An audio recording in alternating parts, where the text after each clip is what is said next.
I went and studied 40 Etsy shops doing over $100,000 a month. And I did it for a selfish reason. I'm building my own shop and I wanted to know what the winners have in common right now in 2026, not 5 years ago. So here's what surprised me.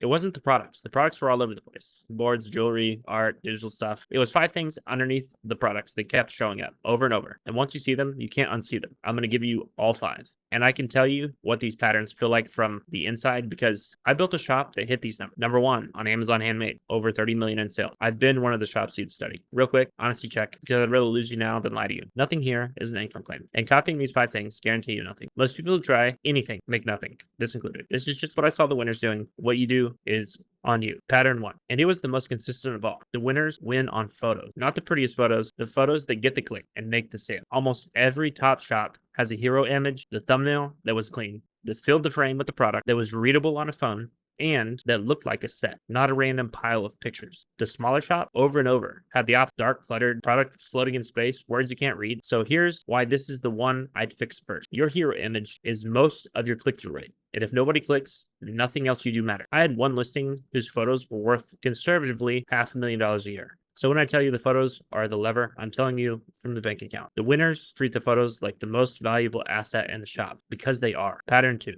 The winners go an inch wide and a mile deep. The struggling shops were junk drawers, a phone case, a candle, a t-shirt, a sticker, no theme. No reason for any of it to be in the same store. The top shop picked a lane and owned it. Personalized wedding gifts, birth flower jewelry, custom pet portraits. One clear thing for one clear buyer. Done better than anyone else. And here's the part people miss. When you go deep on one buyer, everything gets easier. Your photos look cohesive. Your keywords overlap and compound. Your reviews all reinforce the same prompt. The buyer lands on your shop and thinks instantly, oh, this is exactly what I need. These people only do this. A junk drawer shop can't ever create that feeling. So the buyer will pick the buyer you want to be known for and go a mile deep before you go an inch wide. Pattern 3, volume. The winners had a lot of listing and not junk lists, a lot of strong, the one no one wants to hear because it sounds like work. But Etsy is partly a numbers game. Every strong listing is another door into your shop, another set of keywords you can rank for, another shot on goal. The small shops had 8 listings and were waiting for magic. The big shops had dozens and dozens or hundreds and thousands,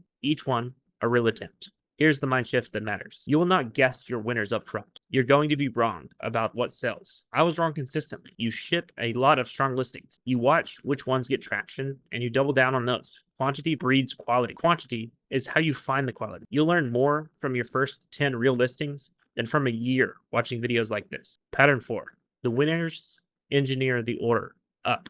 The small shops sold one item for one price. The top shops made it easy, almost obvious to spend more. Variation, the bigger size, the nicer wood, add-ons, the gift box, the conditioning oil, the handwritten note, bundles for the occasion. None of it is pushy.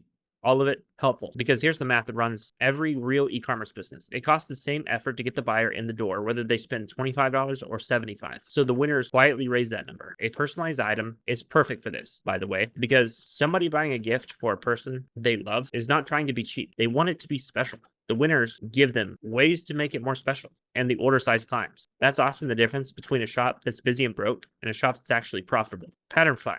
And this is the one that separates the good from the great. The winners don't rely on Etsy search alone. They bring their own traffic. The good shops are found inside Etsy. The great shops also have something pulling people from the outside. And the big one that I kept seeing is Pinterest. Pinterest is basically a search engine for gift, home, and wedding ideas, which is exactly where this kind of buyer lives. And a single pin can send traffic for months or even years. Some shops had an email list too. They could launch a new product to people who already loved it instead of starting from zero every time. Here's why this matters some. When you only have Etsy search, you're a renter. You're at the mercy of the algorithm. When you bring your own traffic, you own an audience. And that changes everything about how stable your shop is. You don't need 10 channels. You need one outside channel that you're actually good at. So here are the 5.